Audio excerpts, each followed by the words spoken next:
Have you ever stopped to think about a weird little paradox in how we make decisions?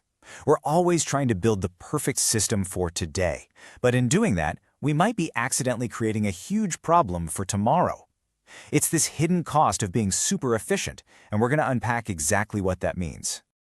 You know the sound of it, right? It's the first thing you hear in almost any meeting. How do we get the cost down? This is where optimization always starts. It's the goal we're all trained to shoot for. And right behind that comes the next big push. How do we do it faster? Shave off a few days here, a few hours there. Getting to that finish line quicker always feels like a win. And then, of course, the big one, higher utilization. We want every single resource, every person, every machine running at 100%. No waste, no downtime.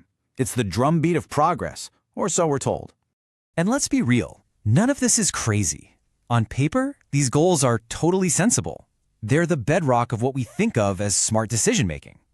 You're just trying to eliminate waste and get the most bang for your buck. I mean, who's going to argue with that?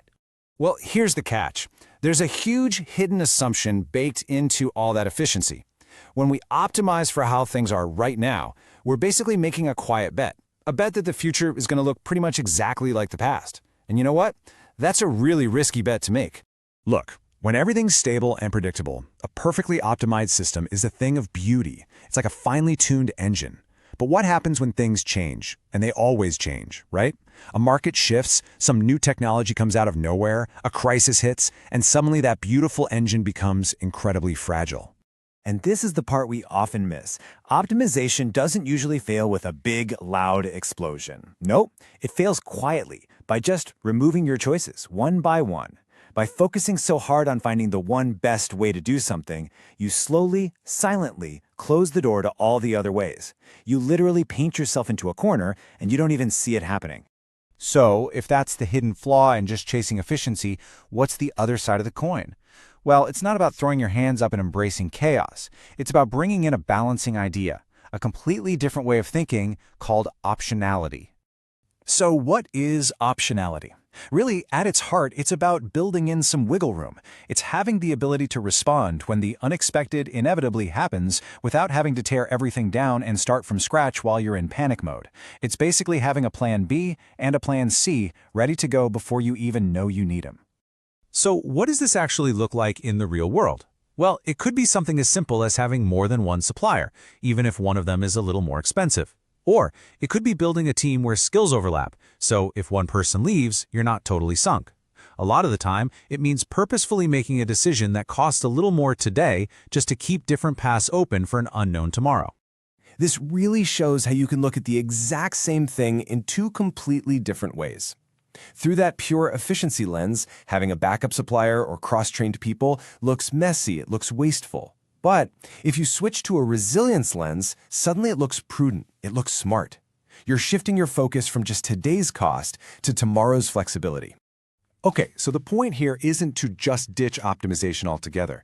It's about being way smarter about the trade-offs.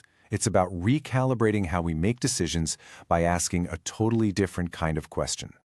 Let's just sit with us for a second, because this is really the core of it all. You have to weigh the small, definite cost of being a little inefficient today against the possibly huge, catastrophic cost of being completely wrong about the future. Sometimes that little bit of slack is the most valuable insurance policy you could ever buy. And when you start thinking like that, it completely reframes what a good decision even is. It's not just about how it performs when everything goes according to plan.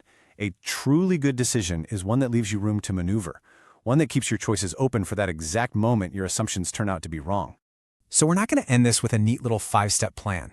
The goal here is to leave with a new lens to look at the world through. It's about swapping easy answers for a few powerful questions.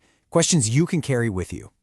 So think about it. For your work, for your career, even for the tech you use, where have you committed to a single road that has no exits? Where have you locked yourself in?